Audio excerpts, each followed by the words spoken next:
Libro 3. Capítulo 4. Los gigantes luchan. Parte B. La entrevista del sabio Redwood con Caterham fue en absoluto diferente de lo que aquél esperaba. Solo 2 veces le había visto en su vida. Una en un banquete y otra en el vestíbulo de la Cámara de los Comunes. Su imaginación no llegó a preocuparse de la persona real del político tal como en sí era, sino del tipo que habían creado los periódicos y caricaturistas, del Caterham legendario, del Jack matador de gigantes, del Perseo maravilloso de aquellos tiempos. La personalidad humana había perdido todo su valor ante la grandeza de la fábula. Pero ahora no era el rostro de las caricaturas ni retratos lo que Redwood tenía delante, sino el de un hombre agotado por la fatiga y la falta de sueño, lleno de arrugas, amarillo hasta lo blanco de los ojos y con cierta expresión de laxitud en los labios.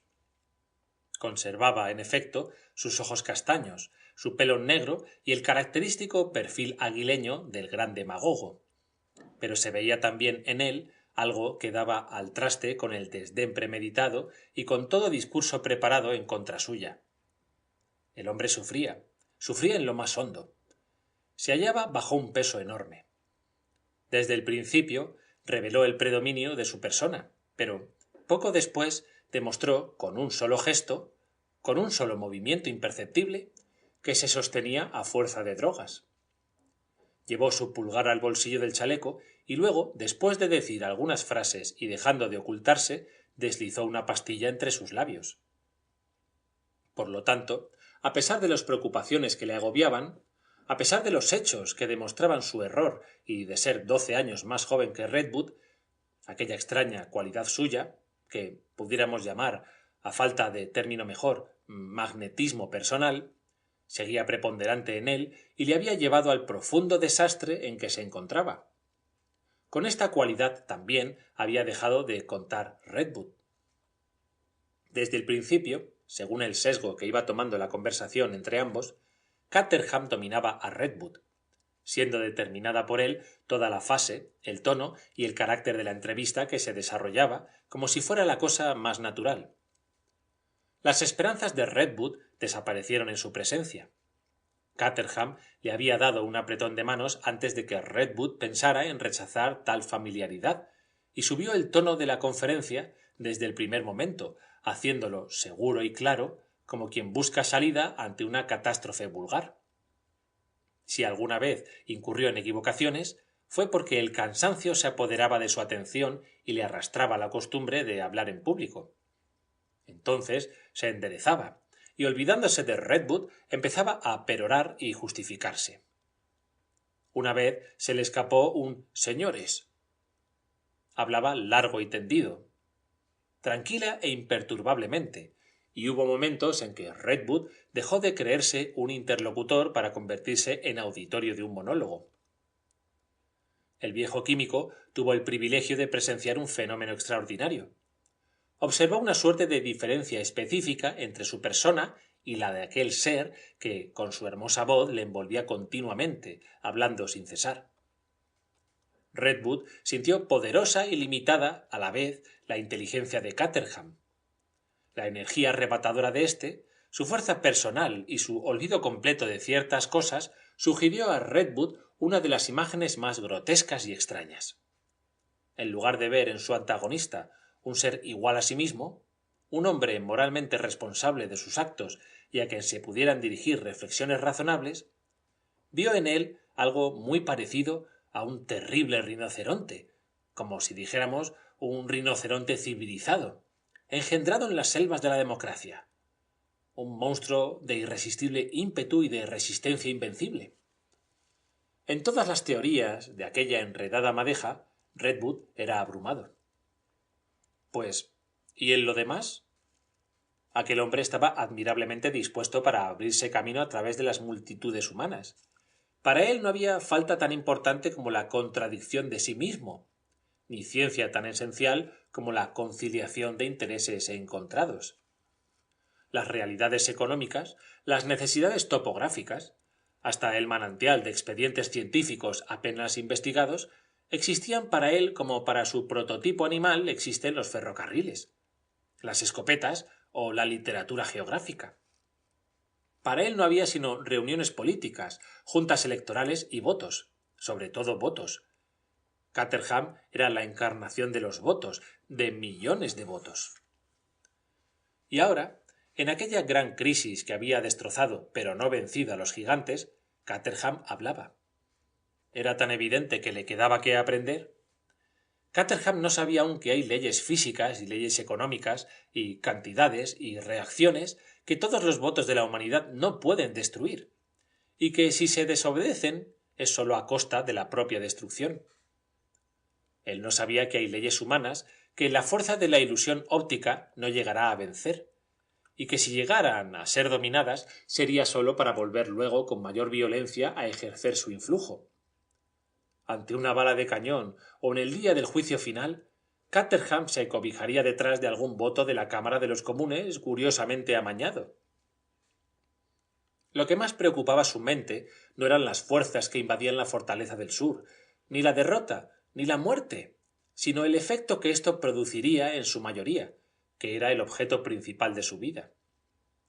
Tenía, por lo tanto, que destruir a los gigantes o hundirse, y no estaba completamente desesperado de conseguirlo. En aquella hora de desastre completo, con sus manos rojas de sangre y esperando aún mayores estragos, se sentía capaz de conseguir con el solo esfuerzo de su voz, explicando, calificando y rectificando, la reconstitución de su poder. Estaba, es verdad, algo perplejo y agobiado, cansado y abatido, pero con tal de poder sostenerse y seguir perorando, hablando. Mientras hablaba, le parecía a Redwood que Caterham avanzaba y retrocedía, que se dilataba y contraía. Y la parte del sabio químico en el discurso se reducía a introducir como de matute y a manera de cuñas alguna de estas frases. «Todo eso es un disparate». «No. Es inútil pensar en eso». «¿Por qué empezasteis?» Y en vista del carácter de Caterham, fuerza es dudar que el político las oyese siquiera. El discurso de Caterham envolvía tales preguntas y exclamaciones como un torrente envuelve las rocas que le obstruyen el paso. Allí estaba aquel hombre increíble en su aposento oficial, hablando con inmensa fuerza y habilidad, hablando incesantemente, como si una pausa en su peroración, una interrupción en sus explicaciones, en la presentación de sus principios y miras, en sus consideraciones y expedientes, pudiera dar lugar a algún influjo antagonista. Allí estaba, entre los mustios esplendedores de su habitación oficial, en la cual, hombre tras hombre, habían sucumbido ante la creencia de que cierto poder de intervención era el gobierno creador de un imperio. Desde fuera, y obscureciendo la habitación, una sola hoja de enredadera gigante de Virginia golpeaba los cristales. Cuanto más hablaba Caterham, más aumentaba en Redwood la certeza de su futilidad estupenda. ¿Se daba aquel hombre cuenta de que, mientras él hablaba sin cesar, todo aquel mundo grande estaba en movimiento? ¿No veía que la ola invencible de grandeza subía cada vez más, y que lo que necesitaba era tiempo y armas, y no discusiones parlamentarias ni votos de censura? Redwood ansiaba poner término a aquel pasmoso monólogo y escapar a donde hubiera salud y juicio, hacia el sitiado campamento, hacia aquella fortaleza del porvenir en que se habían reunido los hijos de la Heracleoforbia. Por esto aguantaba el torbellino de palabras hueras y tontas, pero se apoderaba de él la extraña sensación de que si no llegaba a terminar pronto aquel monólogo, éste le arrastraría, y entonces se vería precisado a luchar contra la voz de Caterham del mismo modo que se lucha contra una droga. Pero los hechos se habían alterado ya, y seguían alterándose bajo el hechizo de la voz del hábil político. ¿Y qué decía aquel hombre? Hablaba de homicidio. ¿Y luego? Luego proponía un convenio. Proponía que los hijos del alimento que hubiesen sobrevivido capitulasen y se fueran a formar lejos, muy lejos, una comunidad aparte y propia. ¿Dónde? Le interrumpió Redwood, dejando ya los argumentos a un lado. Caterham se agarró a la concesión que envolvía esta pregunta. volvió los ojos a Redwood y su voz tomó cierto tinte de persuasiva realidad. Eso ya se determinará. Eso es una cuestión secundaria. Luego siguió estipulando condiciones. Y fuera de ellos y del sitio donde estén, debemos tener dominio absoluto. El alimento y todos sus frutos tienen que ser destruidos. Redwood, ya dentro de la negociación, observó. ¿Y la princesa? Esa es cuenta aparte, replicó Caterham. No, respondió Redwood, luchando por recobrar el terreno perdido. Sería un absurdo. De eso ya trataremos más adelante. Hemos quedado, de todos modos, en que la fabricación del alimento ha acabado de una vez. Yo no he acordado nada, observó Redwood.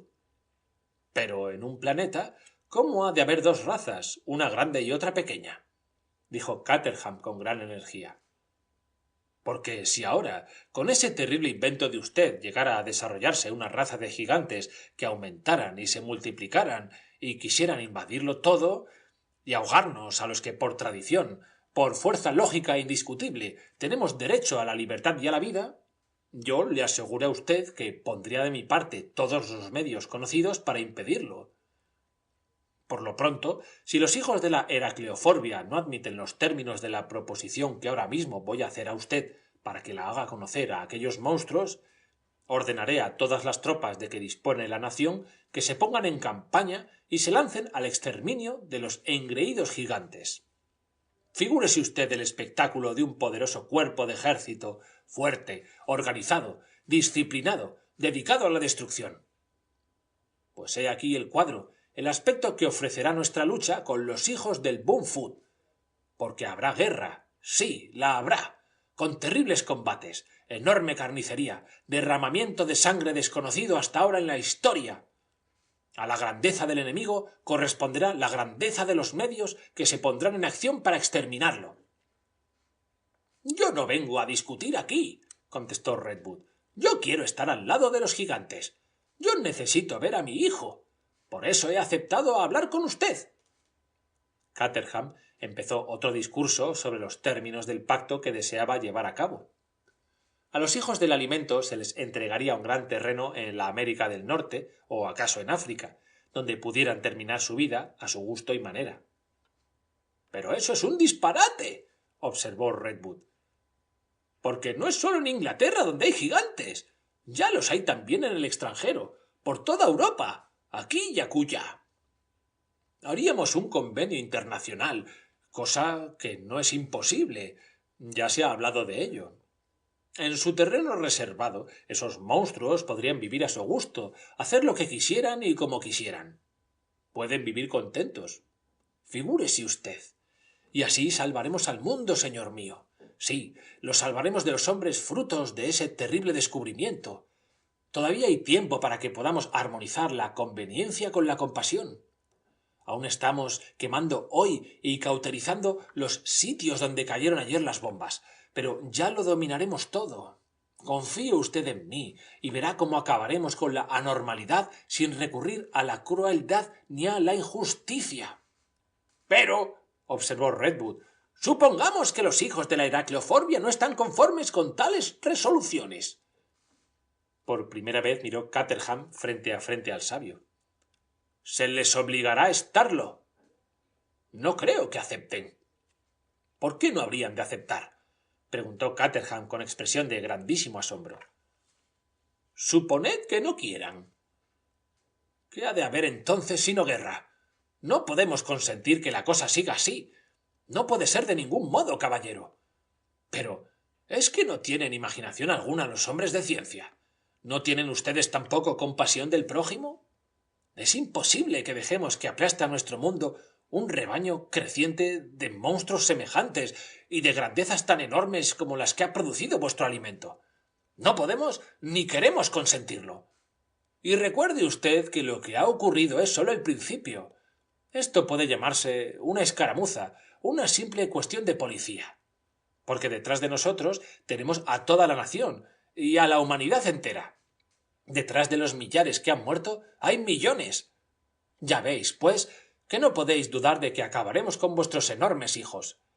Y si os figuráis que 2 docenas de gigantes van a resistir todas las fuerzas de nuestro pueblo y de todos los pueblos aliados que vendrán en nuestra ayuda, si pensáis que podéis variar la humanidad y cambiar hasta la naturaleza del hombre, estiró el brazo y dijo a Redwood: entonces podéis marcharos con ellos, caballeros. Id con ellos.